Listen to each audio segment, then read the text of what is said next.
Hello viewers, welcome to my channel Cooking Horizon by Tess. Today I'll show you how to make the most crispy, flavorful roast turkey. A delicious turkey is the showstopper of any holiday meal. Holiday meal without a turkey is like a king or queen without a crown.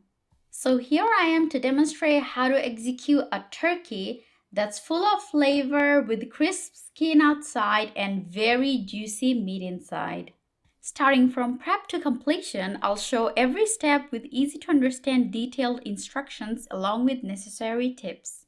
Please subscribe to my channel and stay with me. The very first step is to select the right turkey. Go for a free-range turkey that has been organically raised. Get a head count estimate about half a pound per person.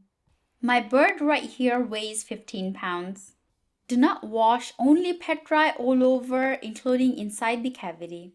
Washing would risk contaminating other parts of your kitchen. Save the neck and discard the goblets. You need 3 medium-sized onions and 2 garlic cloves. Cut each onion into half and each half into quarters. As you can see, I've already cut the 2 ends of each onion from beforehand and peeled the first layer of the skin off.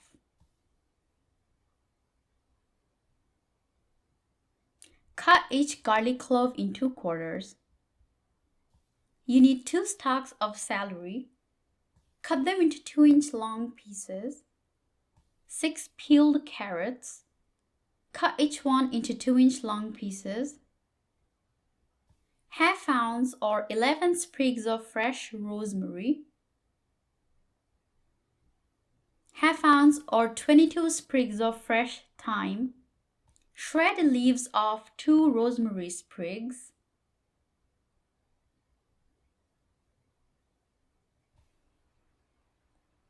Then shred leaves of 4 thyme sprigs. Very finely chop them into tiniest pieces possible and set aside.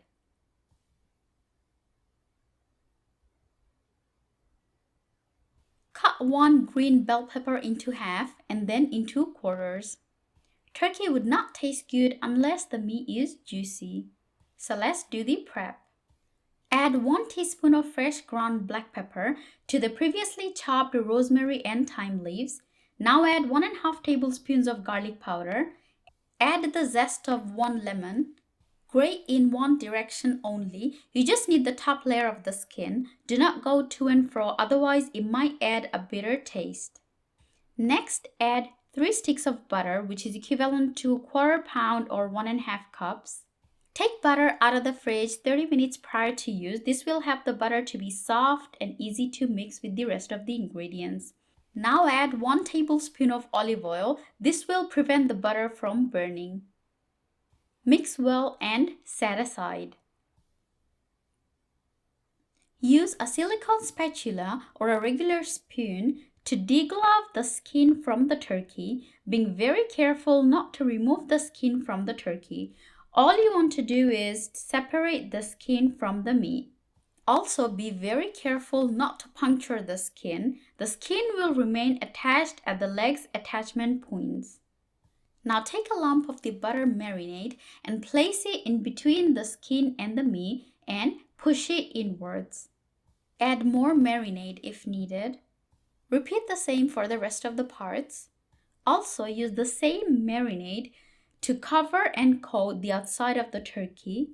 Be very generous with the marinade. We've made enough for the entire bird. Rub all over, in and out, even including inside the cavity. Give your turkey a very good butter marinade massage. The touch of olive oil that we added in the marinade would help the skin to be crispy and also prevent the butter from burning.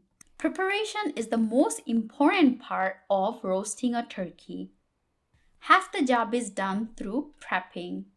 Sprinkle an additional 1 tablespoon of black pepper and about 1½ tablespoons of sea salt or kosher salt all over the turkey and inside the cavity.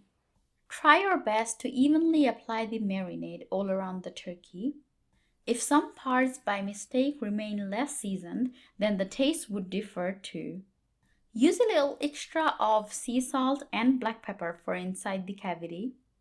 Make sure you apply a thick coat of marinade all over. When it comes to turkey, marinade is the game changer. The marinade and the seasonings determine how the turkey is gonna taste like and the kind of flavor it's gonna have. So the proper application of this game-changing material is very, very vital. Do not forget to coat the front part of the skin with proper marinade and tuck it in underneath the bird.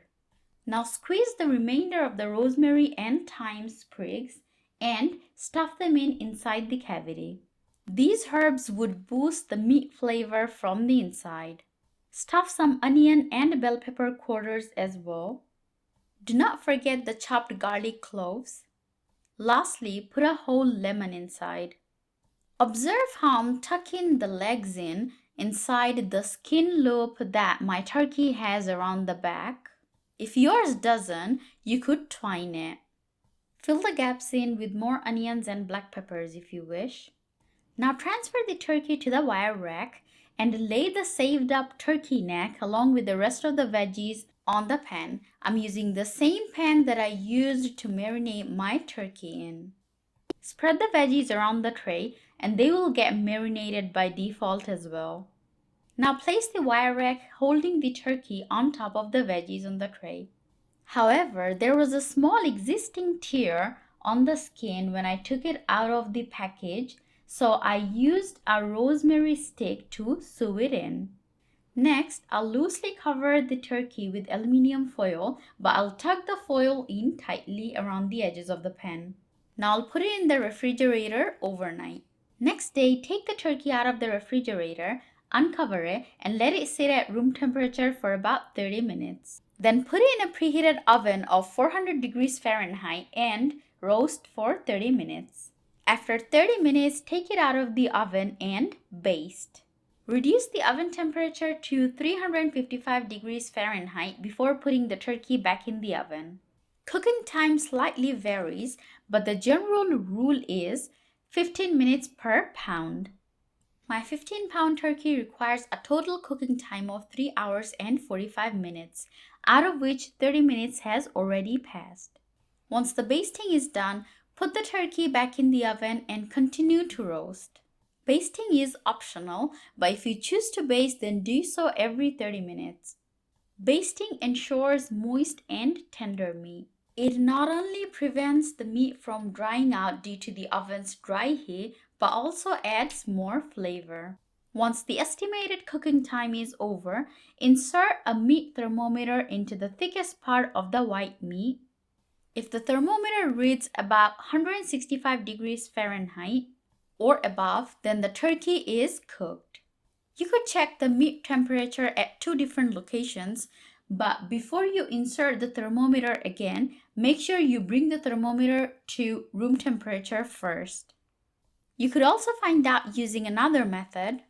Pick the turkey up and hold as shown in the video, and if the juices run clear, then the turkey is done. My 15-pound turkey got cooked in exactly 3 hours and 45 minutes. Now transfer the turkey and let it rest for about 2 to 3 hours. As it relaxes, the meat would reabsorb its juices, causing it to be more tender. It would also be easier to carve. Since turkey is usually served with hot gravy, the meat doesn't need to be piping hot itself. Thank you very much for watching. Please do not forget to subscribe to my channel. Hit the bell notification icon for instant notifications every time I upload a video. Like, comment, and share my videos. Take care.